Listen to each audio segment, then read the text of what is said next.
Bueno, muy buenos días a todos, bienvenidos. Es un gusto estar con ustedes esta mañana compartiendo un tema interesante para nosotros los docentes. Quiero agradecer al inicio pues haberme invitado a dar esta videoconferencia a los que integran el Departamento de Estudios de Posgrado de CUNSAC, que es el maestro Carlos Augusto Vargas, que es director de CUNSAC, a la maestra Sonia Villatoro, directora del Departamento de Posgrado, y al doctor Gustavo Borán, coordinador de la maestría en docencia universitaria con énfasis en andragogía. Así que les agradezco a ellos esta invitación y a ustedes por haber aceptado estar con nosotros hoy, siendo las 8:05 y en honor a los puntuales, pues empezamos. Muchísimas gracias. En este momento quiero darle la palabra al director del centro, al maestro Carlos Augusto Vargas Galvez, director de CUNSAC, dándole las gracias especiales y dándole la palabra para poder iniciar oficialmente con este evento. Sí, buenos días, maestra. Primero, darle gracias a Dios por darnos un día más de salud y a la vez, pues, estar en esta actividad de tanta importancia. Un agradecimiento muy especial a usted, al Departamento de Posgrado, que fueron también las personas, en este caso la maestra Villatoro, que le habló a usted y usted pues gentilmente agradecerle porque yo creo que esto fue el inicio. Ahora miramos también cómo con el inicio y su apoyo la universidad también pues está realizando más actividades. Gracias, maestra, porque este tema de la creatividad y la innovación en la educación superior pues siempre ha sido necesario, pero en estos tiempos pues más tenemos que realizarlo. Al ver a diario cómo los docentes ahora con la educación virtual y que sí la están ocupando a diario, pueden ver algunas fortalezas y también decirlo, alguna debilidad, y de ahí la importancia de la creatividad. Así que gracias al Departamento de Estudios de Posgrado y especialmente a usted, maestra Mariela, por esta importante actividad. Sabemos de su experiencia, sabemos de sus competencias, así que como Centro Universitario de Zacapa, muy contentos y agradecidos con su apoyo.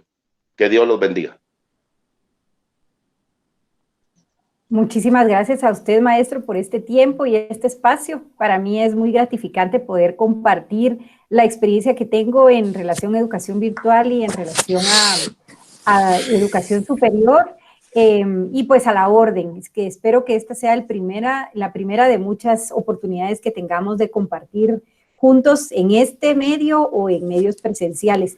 Y quiero comentarles que casualmente este evento lo habíamos planificado desde el mes de enero, más o menos, finales de enero, y la idea pues era hacerlo a través de videoconferencias, siempre para que vieran ustedes cuál es el alcance y cuáles son algunos otros medios que podemos utilizar, que no necesariamente siempre tienen que tener relación con la presencialidad. Entonces, lo habíamos planificado así desde un principio, y dada la coyuntura actual y dadas las situaciones actuales, pues todavía más quedó en el momento justo y en la oportunidad,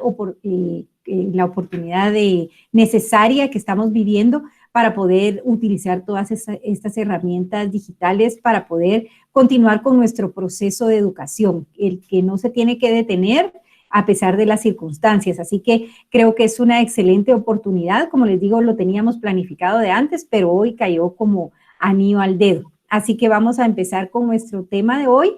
Solo quiero hacerles algunas recomendaciones, por favor, en cuanto al uso de la videoconferencia para que todo fluya bien. Tenemos en la parte superior derecha de su pantalla, tenemos un icono de chat en el cual ustedes pueden ir dejando sus preguntas o comentarios para que cuando yo termine la exposición, pues con mucho gusto les voy a ir dando respuesta. Les suplicaría también, por favor, tener apagados sus micrófonos y sus cámaras para que la comunicación fluya mucho mejor y que no vayamos a tener dificultad en la transmisión de esta videoconferencia. Entonces, tanto por audio como por video, para que la conexión de internet pues fluya mejor para cada uno de ustedes y no se les vaya a cortar en ningún momento la señal. En este momento somos 42 personas, muchísimas gracias y pues empezamos entonces. Esta conferencia está quedando grabada, igualmente el material que voy a utilizar lo voy a proporcionar a la maestra Villatoro para que ella lo ponga a la disposición de ustedes. Muchas gracias entonces y empezamos. Voy a compartirles en este momento mi presentación y mi pantalla para que ustedes puedan observarla.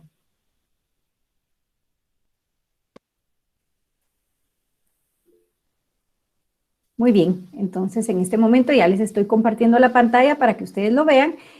Cuando yo comparto pantalla no puedo ver el chat, entonces voy a ir exponiendo y al final pues veo las preguntas que ustedes tengan a bien dejar en el chat.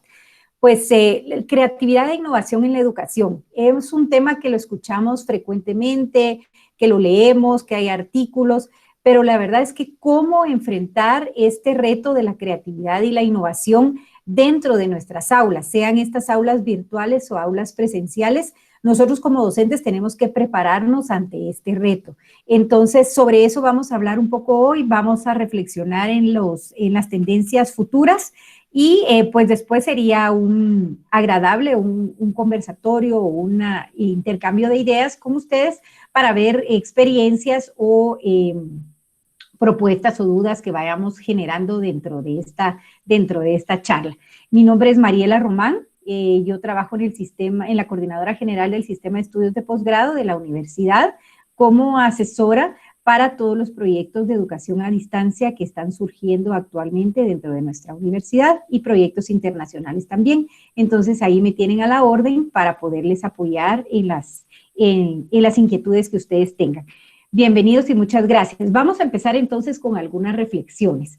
Primero quisiera que pensáramos pues en este momento sobre qué definimos nosotros por innovación. Es una palabra que la escuchamos frecuentemente y que constantemente la mencionamos tanto en educación como en otros campos, pero realmente, ¿qué es innovación? Si nos vamos a profundidad de la idea, ¿qué significa para nosotros? ¿Algo novedoso, algo diferente, algo creativo? Y otra pregunta sería, ¿consideran ustedes que son innovadores en su práctica educativa? ¿De qué forma llevamos esa innovación en las aulas? O como dicen, tenemos 15, 20 años de experiencia, pero siempre hemos estado haciendo las mismas prácticas. ¿O de qué manera hemos innovado dentro de nuestras aulas? Y la otra pregunta es en cuanto al sistema educativo. ¿Creen ustedes que promueve la innovación en los estudiantes y en los docentes? ¿De qué manera promueve el sistema educativo también la innovación?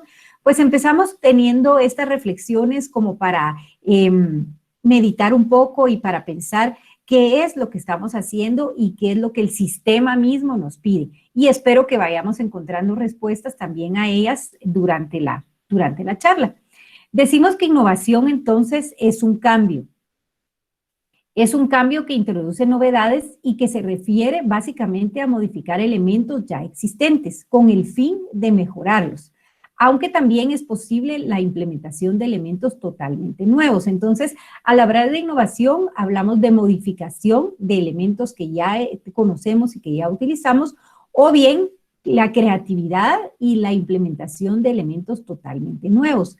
Básicamente proviene del vocablo que significa crear algo nuevo, y está integrado por el prefijo in, que es en, y el concepto novus, que significa nuevo. Entonces, si nos vamos al origen de la palabra, decimos que es crear algo nuevo, básicamente la innovación, crear o convertir algo novedoso. Tenemos 5 claves para ser un docente innovador. Muchas veces pensamos que la innovación significa solo utilizar las TIC, ¿verdad? Utilizar las herramientas tecnológicas dentro de nuestro quehacer. Pero realmente las TIC deben ser una herramienta de la innovación propiamente se ve dentro del quehacer o dentro de la ejecución de las prácticas que hacemos nosotros en el aula. Porque muchas veces hay docentes que nos comentan, yo no puedo innovar porque no tengo internet, o no tengo una computadora, o no tengo un proyector, pero realmente esos son únicamente instrumentos, ¿sí? Son herramientas pero lo que tenemos que revisar o sobre lo que tenemos que reflexionar es sobre nuestra práctica docente propiamente. Entonces, algunas de las claves o de las recomendaciones que podemos tener para ir innovando en nuestras aulas es combinar diferentes tipos de trabajo y agrupamiento de los estudiantes.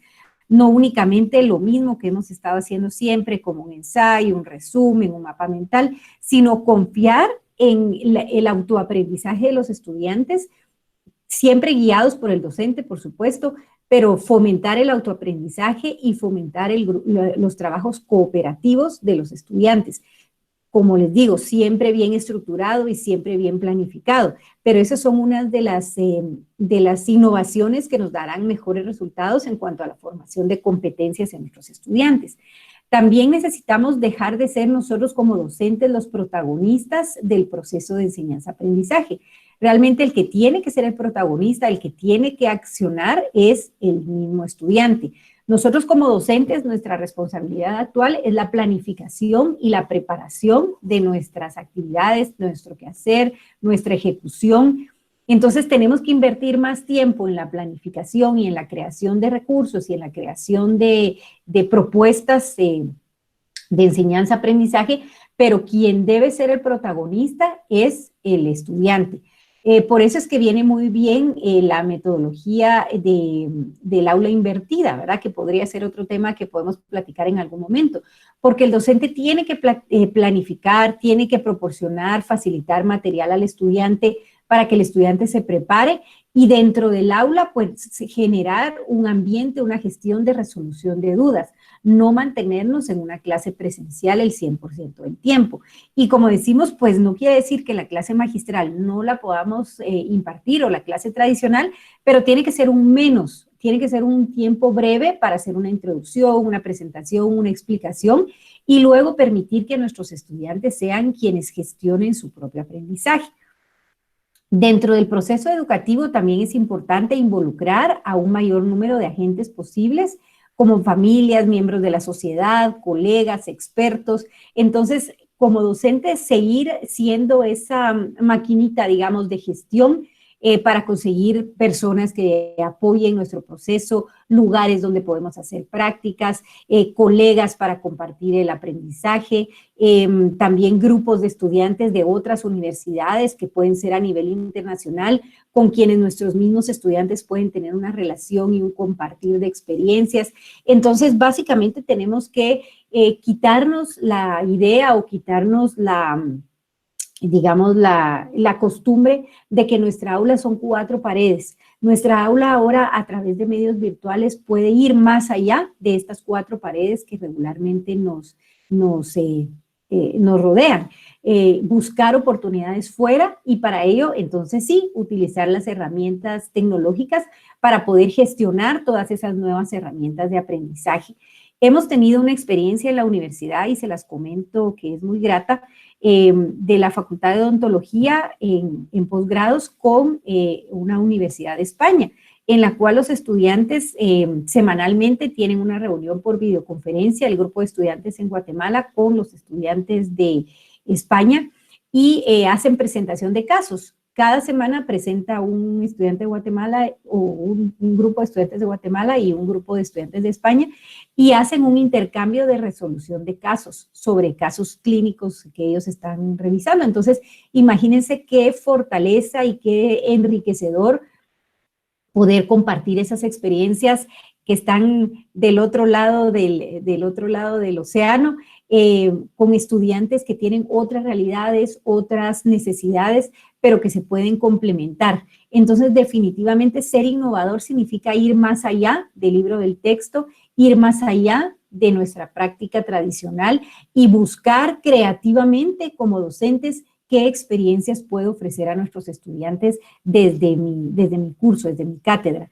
Y entonces tenemos que enfocarnos en varios procesos de enseñanza-aprendizaje hacia el desarrollo de inteligencias múltiples, o sea, cada vez más completos los procesos. Recuérdense que la información está ahí, a un clic, o sea, si necesitamos saber una información, la podemos buscar en el internet, en cuanta fuente tenemos informativa, pero lo que realmente nosotros necesitamos desarrollar son las competencias en nuestros estudiantes para que puedan interpretar, para que puedan analizar y para que puedan practicar esa información que encuentran masivamente, porque la información es masiva, pero lo que necesitamos es que puedan interpretarla y aplicarla. Entonces, enfoquémonos como docentes innovadores en que nuestra práctica debe ser o nuestra experiencia debe ir en planificar diferentes tipos de actividades, diferentes tipos de experiencias para nuestros estudiantes y que sea el estudiante mismo quien gestione su aprendizaje a través de esa guía que nosotros le estamos dando. Entonces, como ven, la innovación en el aprendizaje va más allá de utilizar herramientas tecnológicas, va más allá de utilizar una presentación o un dispositivo en el aula, sino que tiene que ir de fondo, pensando en las competencias que nuestros estudiantes están adquiriendo. Y por supuesto que este tema nos lleva a hablar un poco de la cuarta revolución industrial. ¿Pero qué es la cuarta revolución industrial? Bueno, pues ustedes recuerdan que a finales del siglo XVII la revolución que se dio en ese momento fue la máquina de vapor y revolucionó cómo se hacían en ese momento todas las cosas y todos los procesos. De un trabajo manual, pues pasamos a un trabajo mucho más industrializado. Pero esta vez, cuando hablamos de la cuarta revolución industrial, decimos que son los robots y los sistemas tecnológicos integrados los que están siendo responsables o los que están siendo medios para una transformación verdaderamente radical. Este nombre de cuarta revolución industrial viene de los economistas y ellos pues han marcado esa época, esa diferencia por la tecnología digital, física y biológica que se está integrando ahora en el quehacer de todos los campos del mundo. Entonces no puede ser la educación la que se quede fuera de ello.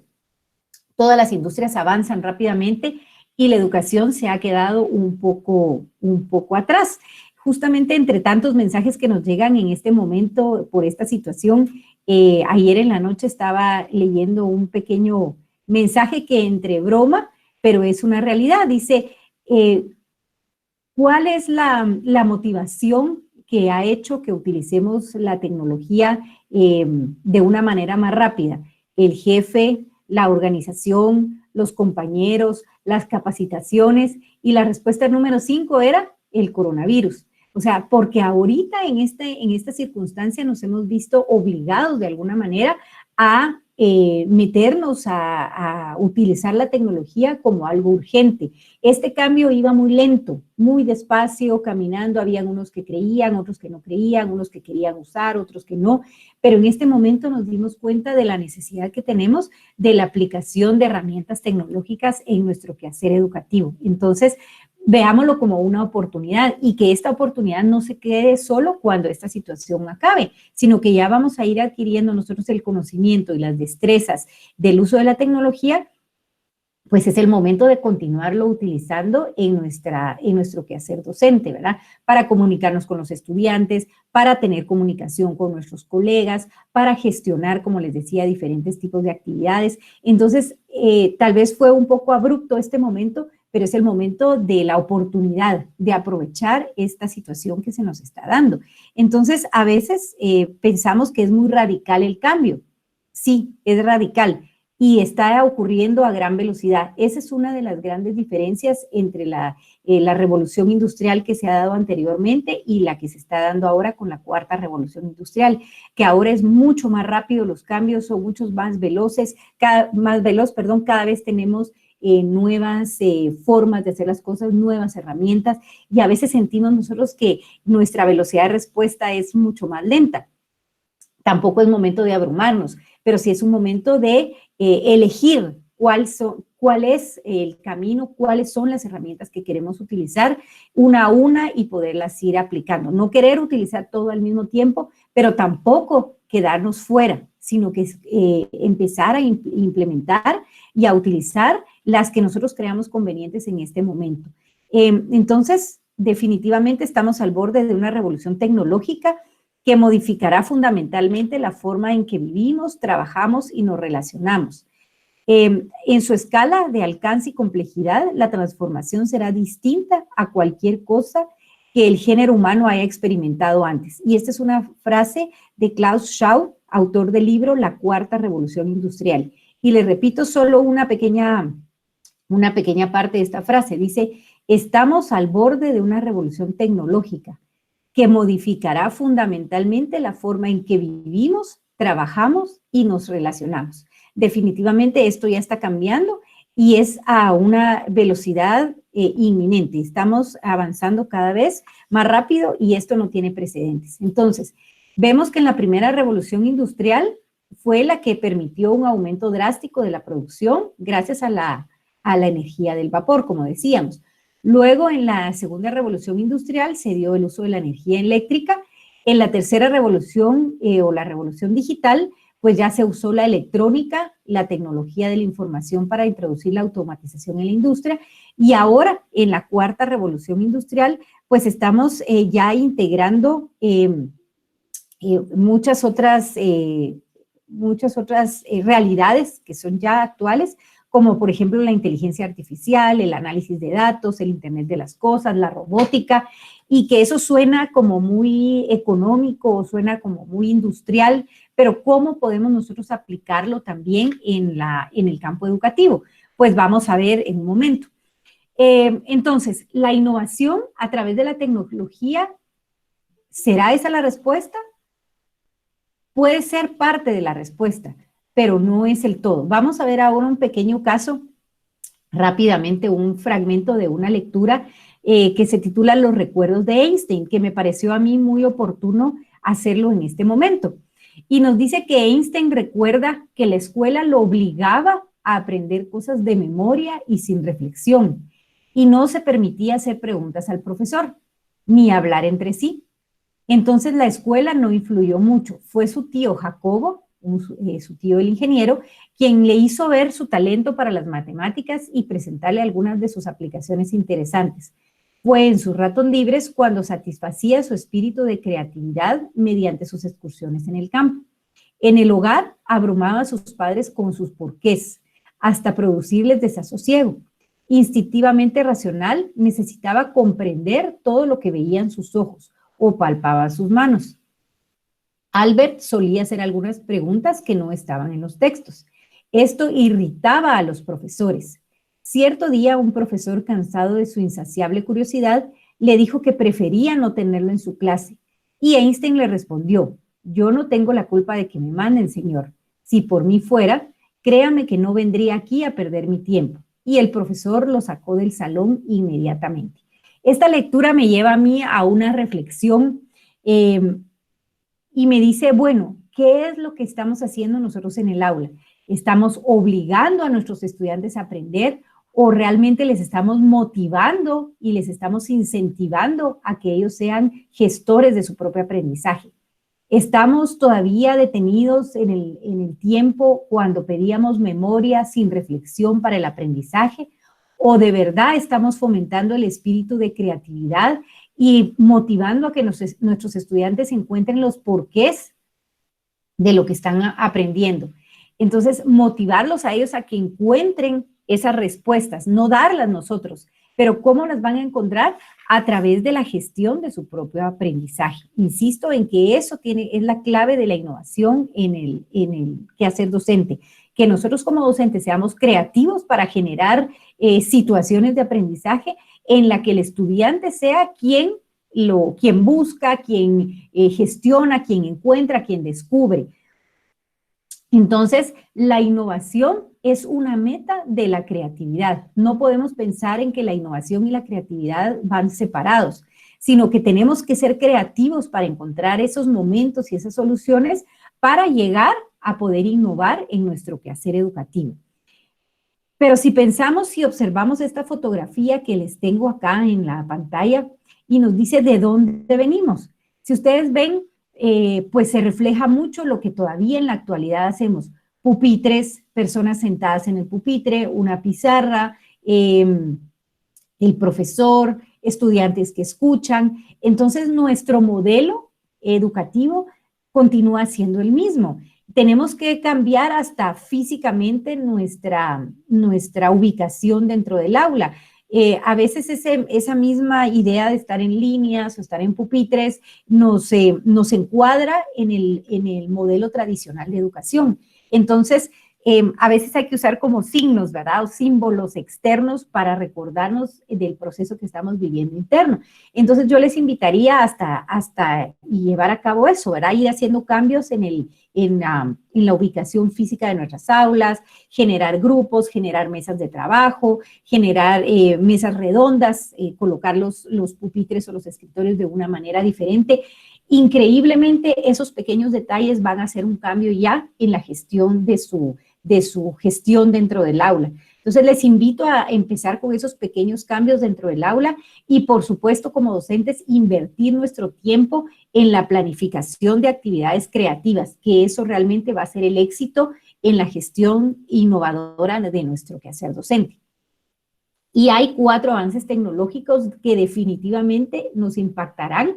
De hecho, ya lo están haciendo, ya impactan en la realidad actual, pero que definitivamente los próximos 3 años serán el boom. Y podemos pensar, bueno, pero es que esos son para la industria, para la empresa.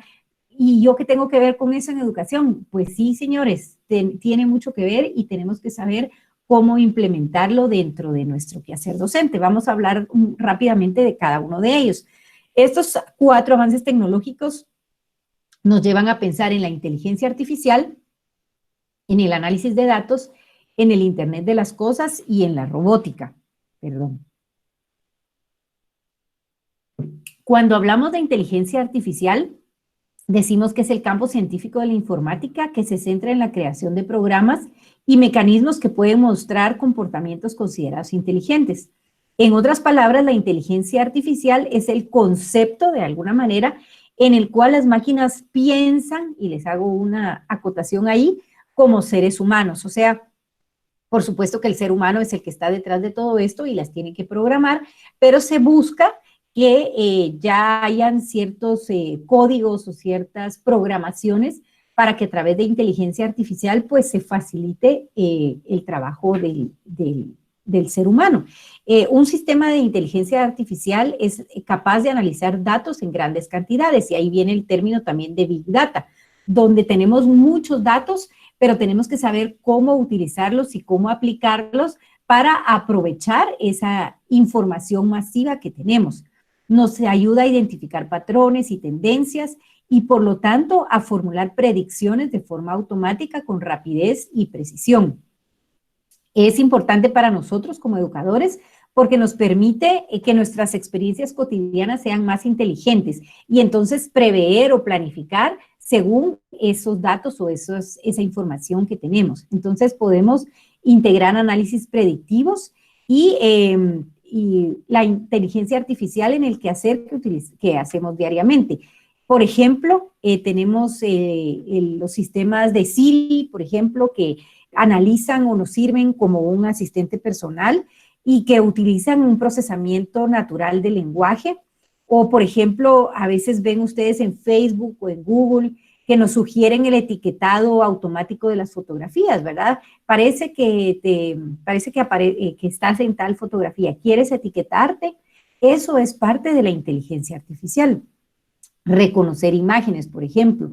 O en Amazon, que nos ofrece a veces la recomendación de productos basados en nuestras experiencias anteriores de compra. A veces nos pasa, ¿verdad? Que hemos buscado alguna información en Google, por ejemplo, sobre hoteles en El Salvador, por decirles. Y bueno, yo la busqué un día y al ratito o al otro día me empiezan a aparecer sugerencias de qué hacer en El Salvador en tu tiempo de vacaciones, o a qué hotel o restaurantes de El Salvador. ¿De dónde surge eso? De la inteligencia artificial, de una búsqueda o de un dato que yo proporcioné y luego entonces ya vienen, digamos, ofrecimientos o vienen propuestas relacionadas a las búsquedas anteriores que yo tengo. Y les voy a dejar una recomendación al final de un libro que está abierto en la web del doctor Cristóbal Cobo, donde analiza todo esto, ¿verdad? Porque a veces pensamos nosotros que los servicios como de Google, por ejemplo, son gratuitos. Son gratuitos en cuanto a dinero, pero nosotros estamos pagando de alguna manera con nuestra propia información. Entonces, nosotros estamos dando información a través de las cookies, a través de los formularios que llenamos en línea para ingresar a una página, por ejemplo, estamos dando nuestra información y ese es el pago que estamos haciendo por un servicio que estamos obteniendo a través de la web. Entonces, les voy a recomendar ese libro si ustedes quieren profundizar un poquito en este tema para que puedan ver.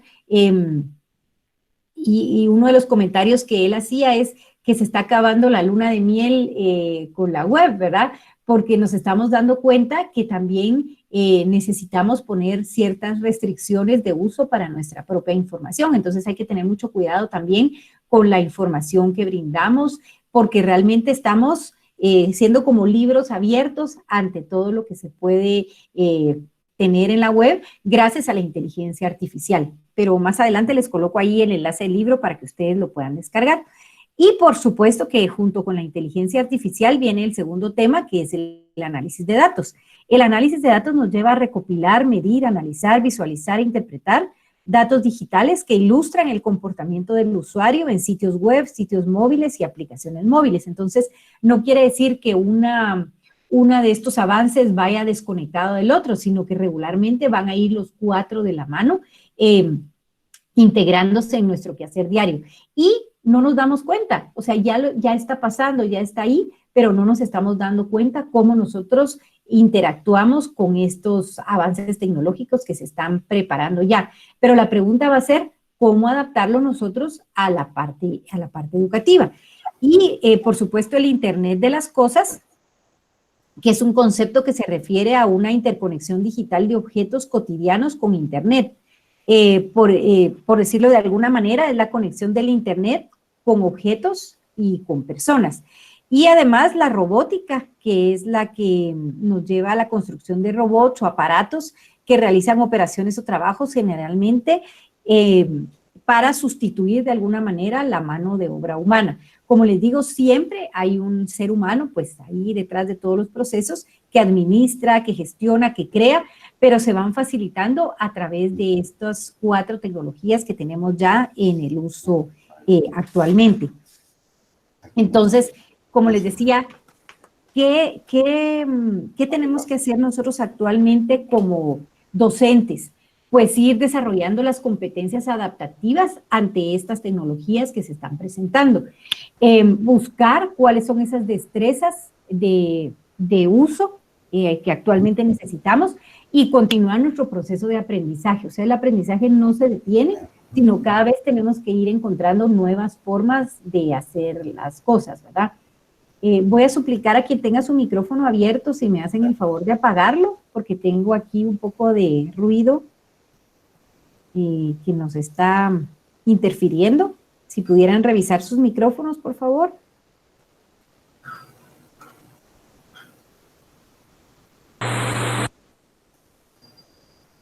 Tengo unos micrófonos abiertos, disculpen que insista.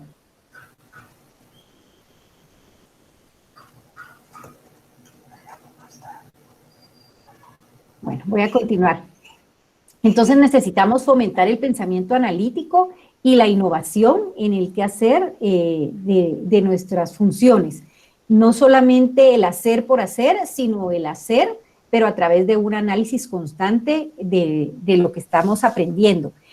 Y como decíamos anteriormente, pues motivar la creatividad, la originalidad y la iniciativa en nuestros estudiantes. Buscar un aprendizaje activo, buscar estrategias nuevas de aprendizaje activo para ponerlas en práctica dentro de nuestra aula y, por supuesto, ir desarrollando competencias tecnológicas como un eje transversal dentro de todos nuestros cursos y el pensum de estudios. Acá tengo algunas fotografías que me compartió la maestra Villatoro sobre ejemplos de qué podemos hacer nosotros desde nuestras aulas. A veces nos parece esto, perdón, me están informando acá que el micrófono que tengo abierto es del señor Víctor Villalta. Si fuera tan gentil de apagarlo, por favor. Muchísimas gracias, muy amable. Bueno, y les decía entonces, ¿qué podemos hacer? Vean, acá tenemos algunos ejemplos de cosas o de actividades que se han hecho ahí, ¿verdad? En CUNSAC. Tenemos algunos modelos que se han trabajado y tenemos, ¿qué son estos códigos QR que ustedes ven acá? Pues son códigos que nos llevan a páginas web o que nos llevan a información en la web sobre los modelos que estamos trabajando. Entonces, si ven, el modelo es hecho con materiales, digamos, tangibles, que podemos verlo y que podemos tenerlo dentro de nuestras aulas, pero la riqueza de información que podemos obtener a través de los códigos QR nos amplía lo que puede ser únicamente esta imagen que vemos acá. Entonces, si ven, son, digamos, pequeños cambios, si ustedes quieren, que podemos ir integrando desde nuestras aulas, que no nos va a requerir mucha dificultad, porque al final es fácil hacerlo, pero simplemente como docentes tenemos que investigar, por ejemplo, en este caso, cómo se usan los códigos QR, enseñárselos a nuestros estudiantes. Nuestros estudiantes también a veces tienen muy buenas ideas que ellos mismos pueden compartir con nosotros, y muchas de estas aplicaciones o muchas de estas gestiones se pueden hacer a través de un teléfono, a través de un móvil, donde tenemos acceso a internet, tenemos, por ejemplo, una aplicación que nos permite leer los códigos QR, y a partir de esto, pues, los crean su modelo, colocan sus códigos, en este caso, para ampliar la información, y luego de esto, pues, podemos tener un trabajo de seguimiento. Bueno, ¿qué investigaron? ¿Qué información hay? Hacer una mesa redonda, hacer una discusión. Entonces, como les digo, no solamente se tiene que quedar en el qué hacemos como un trabajo de clase, sino qué hacemos fuera de las fronteras de nuestra clase, porque esto va un poco más allá, por supuesto. Hay un tiempo de preparación, un tiempo de planificación, de preparación, de investigación, de presentación, de discusión, de evaluación, de gestión. Entonces, es un proceso continuo que se da y un proceso completo que se da en el aprendizaje. Entonces, yo quería colocarles hoy estos ejemplos, ¿verdad? Estas dinámicas, pero también conocer un poco qué es lo que ustedes están haciendo actualmente, porque esa es otra de las cosas muy importantes, que a veces a mí se me acaban las ideas, por ejemplo, como docente, pero si tengo comunicación con mis compañeros, con mis colegas, y veo qué están haciendo ellos, podemos irnos dando otras ideas, podemos ir teniendo una, digamos, dinámica entre grupos para ir gestionando nuevos procesos de aprendizaje. Entonces, que la innovación no sea sinónimo de uso únicamente de tecnología, sino la innovación tiene que ser sinónimo de creatividad y de planificación y gestión de nuevas formas de hacer en cuanto al proceso de enseñanza-aprendizaje. Pero siempre recordar que la persona debe ser el centro de nuestro quehacer. O sea, como les he recalcado en varios momentos en esta presentación, la tecnología está para el uso de la persona, pero la persona es quien debe administrar, quien debe gestionar y quien debe utilizar de manera propositiva y de manera integral la tecnología dentro de los procesos que estamos realizando. Entonces, no olvidar que como docentes estamos trabajando con seres humanos, a quienes tenemos que motivar, a quienes tenemos que incentivar, con quienes tenemos que integrarnos también, no mantener esa distancia de lejanía, sino que al contrario, estas mismas herramientas nos permiten estar conectados siempre con nuestros estudiantes, no limitar el momento de la clase a las 2 horas que tenemos cada semana, por ejemplo, sino podemos mantener un foro, un chat, una videoconferencia entre la semana, grupos de WhatsApp. Por supuesto que yo entiendo que a veces se satura todo este uso, pero la ventaja que podemos tener es poner en reglas y normas de uso para evitar el abuso, ¿verdad? También de estas normativas o de estas herramientas, perdón. Y sobre eso también va el libro que les voy a dejar dentro de un momentito, que es los usos y abusos de la tecnología. Entonces, también nos enseña cómo tener límites para poder, como seres humanos, disfrutar de otros momentos de la vida y no estar el 100% del tiempo metido en la tecnología. Recuérdense que la tecnología, y empecé con esa frase, es una herramienta, pero no debe ser el objetivo final, sino que es simplemente un medio para llegar a ese objetivo final que nosotros tenemos. Y solo quiero terminar entonces con esta frase de Walt Disney que nos dice: los tiempos y las condiciones cambian tan rápidamente que debemos mantener nuestro objetivo constantemente enfocado en el futuro. Entonces, los tiempos y las condiciones son cambiantes, cambian a una velocidad muy rápida, pero nosotros tenemos que mantener nuestro objetivo a la vista. Vamos adaptándonos a las condiciones, vamos adaptándonos a las herramientas, pero que nuestro objetivo esté siempre a la vista para no desviarnos. Así que con esta frase termino. Mi nombre es Mariela Román, como les decía, y con mucho gusto estoy para servirles desde la Coordinadora General del Sistema de Estudios de Posgrado. Y ahora voy a regresar al chat para ver algunos comentarios y poder pasar a la parte de preguntas. Muy bien, vamos a dejar de... Muy bien. Vamos a regresar aquí al chat entonces para ver algunos comentarios que ustedes están haciendo. Vamos a ver por dónde. Aquí estamos. Vamos a ir viendo las preguntas.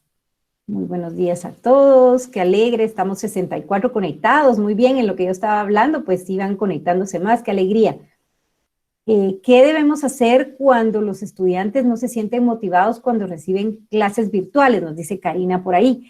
Bueno, primero, recordemos que las clases virtuales no únicamente se centran en una videoconferencia. O sea, tenemos dos momentos para la educación virtual.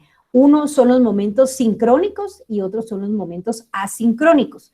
Los momentos asincrónicos son los que el estudiante va a trabajar de manera individual o grupal, pero que no tienen que estar conectados al mismo tiempo con su docente o con su catedrático, que puede ser a través de una plataforma, un LMS, como puede ser Classroom, como puede ser Moodle, etcétera, donde colocamos los contenidos, la información, videos, y tenemos que tener mucho cuidado con la gestión del tiempo, de la planificación que nosotros como docentes estamos haciendo, porque a veces creemos que por ser educación virtual saturamos a nuestros estudiantes con material de lectura, que una educación virtual es solo colocarles lecturas dentro de la plataforma y entonces los saturamos con tanta lectura y con tanto material.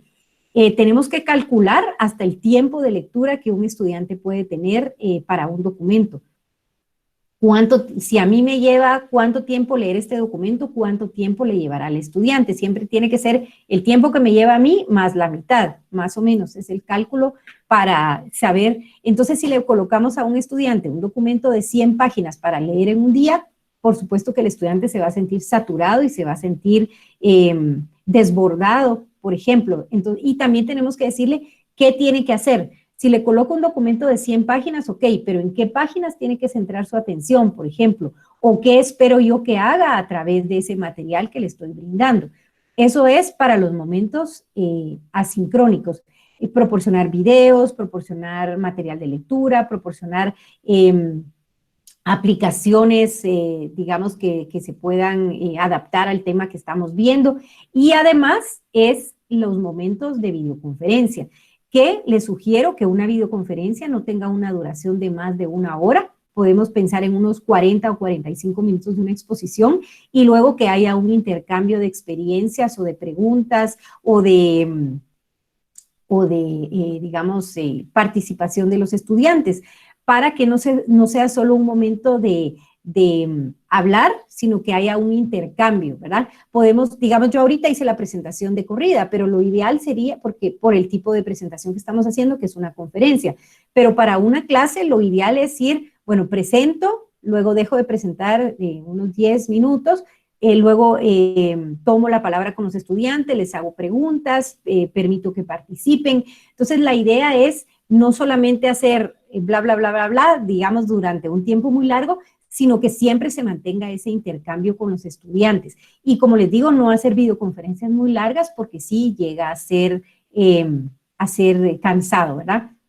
Nos comentan por acá también que es impresionante cómo se evidencia el medio de los antecedentes históricos en esta línea del tiempo por medio de la innovación educativa. Así es, y lo que busca son los roles de un docente facilitador y sobre todo de un alumno que sea el protagonista, un participante con pensamiento crítico. José Eduardo, usted acaba de decir ahí algo clave, que el docente, que el estudiante sea el protagonista realmente. Entonces, nosotros como docentes tenemos que quedarnos como un poquito los directores de la película, ¿verdad? Los estudiantes son los artistas, son los gestores, son los que están frente a cámara. Y nosotros como docentes planificamos, gestionamos, pero estamos un poquito atrás no porque nuestra labor no sea importante, sino porque nuestra labor fue previa a este momento en donde estamos viviendo el verdadero proceso de aprendizaje, que es la gestión del propio estudiante. Entonces, yo les motivo a eso, a invertir el tiempo en planificación y luego ser una guía, un facilitador dentro del proceso de aprendizaje. Por supuesto, como les decía anteriormente, vamos a tomar un tiempo para una exposición, una explicación, pero que ese tiempo no sea lo más, que ese tiempo sea lo menos y que sea el estudiante el que de verdad aprenda. ¿Cómo daría usted una clase virtual paso a paso? Bueno, Isabel, tengo ya varios años de trabajar en este tema de educación virtual y como les digo, mi experiencia y mi conocimiento los pongo al servicio de ustedes. Si quieren, también podemos organizar otra sesión donde veamos cómo planificar y cómo ejecutar una clase virtual con mucho gusto, pero parte de la respuesta a lo que pregunta Isabel es lo que ya les decía, ¿verdad? No solo pensar en una clase virtual como una videoconferencia, sino que pensar en que son un complemento. Mejor si tienen una plataforma, un LMS de uso, que entiendo que ustedes usan Moodle, ¿verdad? Donde pueden ir colocando el material, Lo que pasa con la educación virtual es que es muy planificada, o sea, sí tenemos que invertir tiempo en toda la parte de gestión del proceso, de la planificación, de buscar material, de colocar material, y ya desde la Coordinadora General de Estudios de Posgrado tenemos ya instrumentos que les pueden facilitar a ustedes ese proceso. Digamos, cómo planificar una clase virtual, qué elementos hay que tomar en cuenta, hasta el formato de cómo planificar su curso, se los podemos proporcionar con mucho gusto a través de la maestra Villatoro, para que ustedes tengan acceso a ese material y les pueda servir como guía, y así se llaman, guías para la educación a distancia. No quiere decir que sea una receta que ustedes la tengan que seguir paso a paso, pero sí les da una idea de cómo planificar su quehacer docente a través de la virtualidad. Entonces, con mucho gusto les ofrezco esa información. La educación presencial está tan arraigada en los estudiantes, sí, así es, y como docentes debemos derribar esa pared, así es, Nidia, y hasta ellos mismos nos dicen, pero, o sea, yo voy a la universidad para que el profesor me enseñe, y realmente esa idea es la que primero tenemos que votar. Lo que pasa es que estamos acostumbrados que desde pequeños mamá, papá, la abuelita nos llevó a la escuela, nos dejó frente a la maestra nos dijo siéntate y yo te voy a decir qué tienes que hacer, la flor se dibuja así, la casita se hace así. Entonces, como estudiantes estamos condicionados y estamos acostumbrados a que el profesor enseña y yo aprendo. Pero realmente ahora no debe ser ese proceso de esa manera, sino que el profesor es quien gestiona y el estudiante es el quien desarrolla su propio aprendizaje. Y hay que decírselos a los estudiantes de manera clara, que no esperen que yo venga como profesor con un pichel a ponerles el agua dentro de la cabeza, ¿verdad? No es esa mi labor como docente. Mi labor es planificar momentos de aprendizaje, pero que el estudiante es quien los va a gestionar. Timoteo, gusto de saludarlo. Gracias por estar con nosotros desde San Lucas. Helmut dice, tiene usted razón, dentro de la universidad y en nuestro centro necesitamos más inversión en tecnología para que el acceso al avance tecnológico pueda utilizarse. En parte sí, Helmut, en parte estoy parcialmente de acuerdo con usted. Definitivamente necesitamos invertir en tecnología, pero si no hay, no tiene que ser un bloqueo, sino que podemos nosotros como docentes creativos, esa es la idea, buscar de qué manera lo podemos hacer. No necesitamos tener internet en el centro el 100% del tiempo, sino que si nosotros como docentes utilizamos o planificamos, pues ya el momento de la clase será para explicar la dinámica de la actividad, pero el estudiante también tiene que seguir invirtiendo tiempo fuera del aula. Y ese es otro de los errores que a veces nuestros estudiantes cometen, que piensan que el tiempo de aprendizaje es únicamente el tiempo que están dentro del aula, y realmente el aprendizaje tiene que ser continuo. Por supuesto, como docentes, mucho cuidado con el tiempo que pedimos que nuestros estudiantes dediquen a nuestro curso, porque no es el único curso. Y como estudiantes adultos también tenemos que considerar que tienen otras muchas actividades que llevar a cabo, ¿verdad? Y responsabilidades con que cumplir. Entonces, tenemos que ser muy realistas también con los tiempos que estamos proponiendo. ¿Por qué la industria marca los pasos a seguir para la educación y no la educación para la industria? Porque la industria siempre va más adelante que la educación. Lamento mucho decir eso, pero la industria siempre va mucho más a la vanguardia y nosotros a veces los educadores nos enfrascamos mucho en discusiones filosóficas en lugar de actuar. Entonces, en cambio, la industria y la empresa tienen que estar rápidamente gestionando sus cambios, porque si no se quedan atrás. En cambio, los educadores a veces somos muy filósofos y queremos encontrar la esencia de lo que estamos haciendo, y por eso nos tardamos mucho en llevar a cabo cambios, ¿verdad? Muchas veces, bueno, vamos a ver algunos otros comentarios que me quedé acá. Vamos a ver. La tecnología es un auxiliar del docente, así es, Timoteo, definitivamente. Y no solo del docente, del ser humano. O sea, la tecnología es nuestro auxiliar, es una herramienta, como el martillo para poner un clavo, como el carro para trasladarnos a un lugar, pero el que tiene que administrar y el que tiene que gestionar continúa siendo el ser humano. Es un auxiliar la tecnología, no es el método. Así es, Raúl, muchas gracias. ¿Qué recomendaciones innovadoras sugiere utilizar desde la perspectiva andragógica, considerando que los estudiantes de primer ingreso aún no cuentan con el grado de madurez necesario, por ejemplo, para cederles el protagonismo? Empezar con pequeñas tareas, Eduardo. Pequeñas tareas, no podemos pretender que en el primer día ya lo tengan ellos, sino nosotros mismos ir creando pequeñas tareas donde les vamos cediendo a ellos la autonomía, cediendo a ellos un poco la gestión de su autoaprendizaje. Darles, por ejemplo, recursos, indicarles recursos, pero que sean ellos quienes gestionen, no darles nosotros toda la información a manos llenas, sino, bueno, ¿y qué hacer? Eso es muy importante, preguntas de reflexión, ¿qué hacer con ese material o esas herramientas que les estamos proporcionando? Sí, Timoteo, el libro es del doctor Cristóbal Cobo y ahorita les voy a dejar el enlace acá al final. En la situación actual enfrentamos problemas porque el estudiante no accesa a internet, no encuentra café internet abierto y el resto del día está trabajando, sí, pero hay muchas, digamos, documentos o instrumentos que nosotros les podemos proporcionar offline también, que no necesariamente están, digamos, que tienen que estar el 100% del tiempo conectados.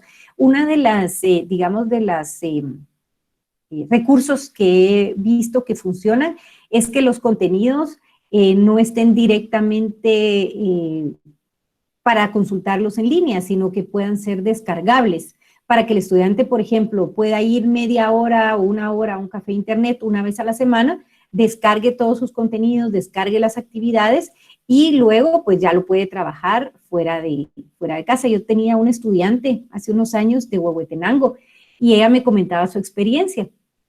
Ella vivía no en la cabecera de Huehuetenango, sino en un lugar fuera, y era una estudiante de una maestría de educación. Entonces ella me decía, mire, yo no tengo internet en mi casa, tengo mi tarjeta de teléfono, le paso internet a mi computadora, pero la señal no llega en mi casa. Entonces ella caminaba como una cuadra o un espacio no muy largo donde ella había identificado que tenía internet. Entonces iba justamente debajo de un árbol donde ella sabía que ahí le llegaba la señal, descargaba sus contenidos, veía qué actividades tenía que hacer, las trabajaba durante la semana y luego volvía a enviarme sus tareas. Entonces, esa es otra de las características que como docentes tenemos que tener, ser flexibles y adaptarnos a esa realidad, que por supuesto quisiéramos nosotros que nuestros estudiantes estuvieran conectados el 100% del tiempo, pero ver esa realidad de nuestros estudiantes y poder ser flexibles, sabiendo cuál es la realidad, no la excusa, ¿verdad? Porque hay estudiantes que también solo buscan excusas. Y otra de las cosas que tenemos que decirles a nuestros estudiantes es que ellos están acostumbrados a utilizar el teléfono para redes sociales, para Facebook, para, bueno, tanta cosa que hay ahora, y no se han dado cuenta que en el teléfono tienen una gran herramienta de aprendizaje.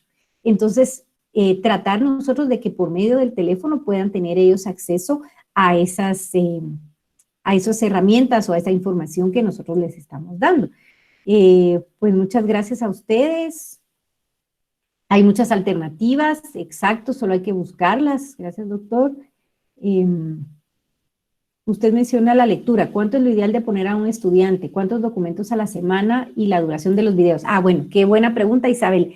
Se calcula más o menos que una persona puede leer un documento, eh, eh, una lectura comprensiva, ¿verdad? Una lectura reflexiva. Si no mal recuerdo, son 20 páginas, entre 20 y 25 páginas por hora, ¿sí? Entonces, calculemos más o menos cuánto podría leer a la semana, 1 hora, 2 horas. Y eso viene, bueno, ya nos vamos a otro tema, pero también los créditos de mi curso. Esos créditos que tiene mi curso, ¿cuántas horas equivale de trabajo semanal? Y eso es lo que yo tengo que aplicarme. Entonces, si tengo una lectura de 1 hora, más 2 videos de 5 minutos cada uno, más una actividad que les va a llevar 2 horas, más una investigación que les va a llevar 2 horas también.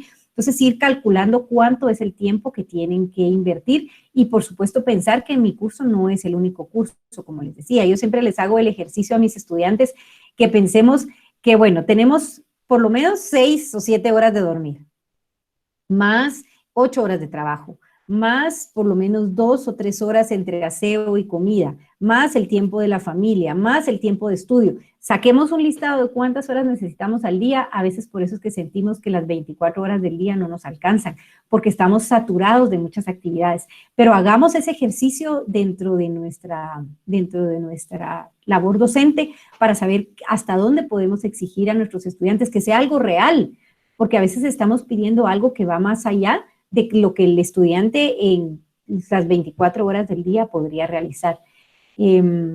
Vamos a ver qué más. A ustedes muchas gracias por estar con nosotros. Los foros son excelente herramienta, los conversatorios y aplicaciones. Muy bien, vamos a ver.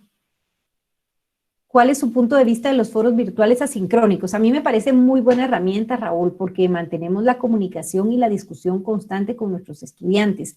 Siempre el profesor tiene que estar presente, no únicamente poner una pregunta y dejar que el foro se desarrolle sin esa mediación del docente. Entonces, sí, como docentes también tenemos que tener nuestro tiempo para ir revisando la participación de los estudiantes e ir interactuando con ellos para darle vida a ese foro, ¿verdad? Para que no sea un foro muerto donde el estudiante únicamente coloca una respuesta, sino yo mismo como docente ir provocando dentro del foro esa reacción de los estudiantes y esa reflexión. Tampoco conviene saturar mucho.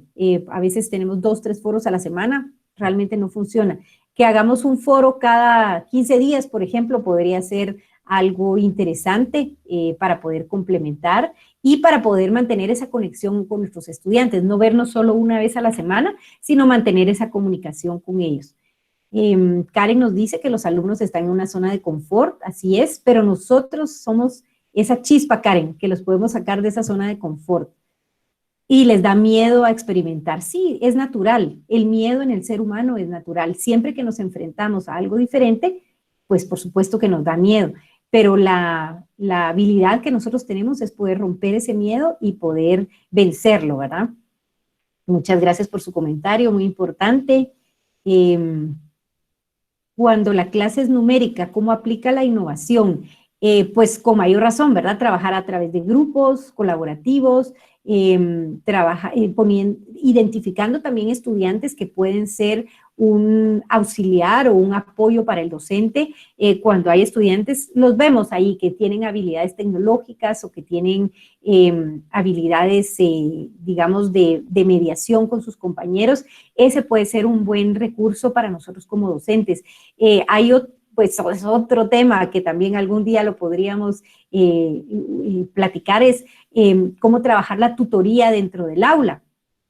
La tutoría no solo depende del profesor, sino la tutoría también puede depender de estudiantes, ¿verdad? Que nosotros identifiquemos y que puede haber tutoría de pares o tutorías en grupos. Entonces, esa es una buena manera para trabajar en grupos grandes.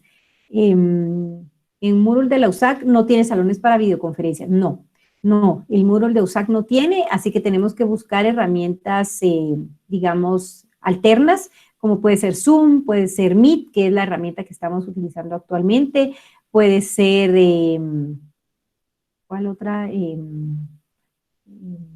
Bueno, Zoom y Meet son las que tengo yo mayor conocimiento, pero actualmente hay varias herramientas que nos pueden ayudar. Muchas gracias a ustedes, gracias por su tiempo. Bueno, gracias, no, de verdad a ustedes, qué bonito ver tantos comentarios positivos. Sí, por supuesto, el pensamiento crítico, que es muy importante. ¿Qué recomendaciones para estudiantes que son de escasos recursos económicos y no pueden acceder a herramientas tecnológicas? Pues tratar nosotros de facilitarles de alguna manera el acceso al material, ¿verdad? O ver la gestión que como profesores podemos hacer para, digamos, para que ellos tengan acceso a través de nuestros mismos centros, o ser creativos buscando apoyo de otras instituciones o de empresas que nos puedan ir apoyando a que tengan acceso a este material, ¿verdad? El estudiante de primer año es el que está más dispuesto al cambio, así es. Preocupa la situación del nivel del sistema educativo, sí, en general. En general estamos preocupados, si ya estábamos preocupados antes, ahora con mayor razón.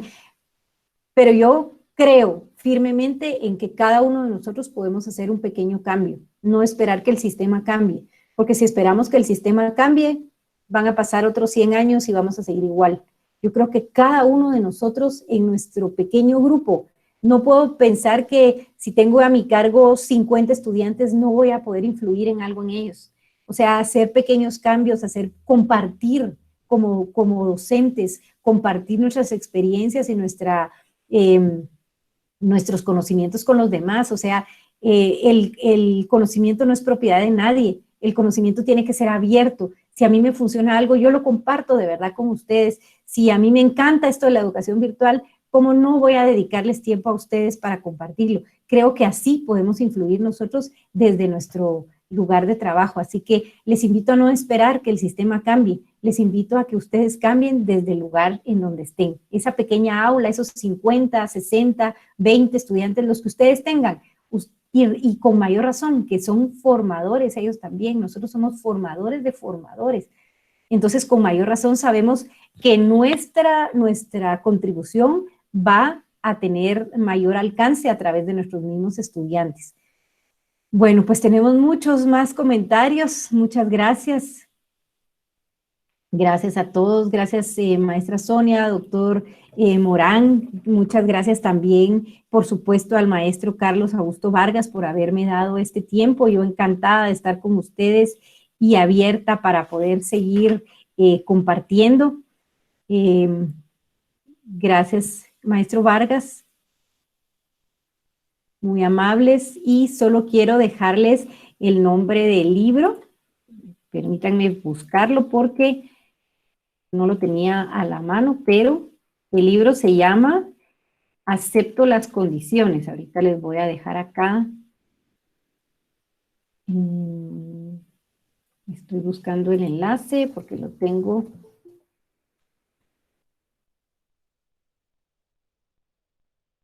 Acepto las condiciones, muy bien. Entonces, el libro es del doctor, les coloco aquí en el chat. Permítanme, doctor Cristóbal Cobo. Y el nombre del libro es Acepto las condiciones. Y pueden encontrarlo en la página cristobalcobo.net.